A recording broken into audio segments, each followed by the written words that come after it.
আল্লাহ ভাই তোমাদেরকে কি বলবো গো, কথা কইতে গেলে পড়াটা ফেটে আমার চৌচির হয়ে যায়।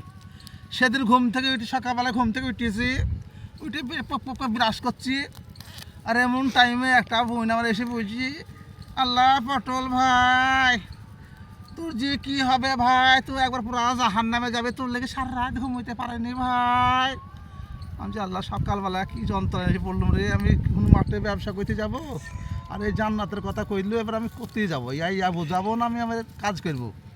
আমাদের বোন শোনো, তোমার জন্য সারা রাত ঘুম যখন হয়নি বলছো, তুমি এখন সকালবেলা গা পা ধুয়ে ঘুমাও গা। তাছাড়া আমার আর কিছু করার না, আমাকে তুমি বুঝে সারাদিনে পারবে না, কারণ আমার চৈত্য পুরুষে বুঝে আমার কিছু করতে পারেনি। আর আমাকে বেশি তোরা বোঝাইতে এসো না।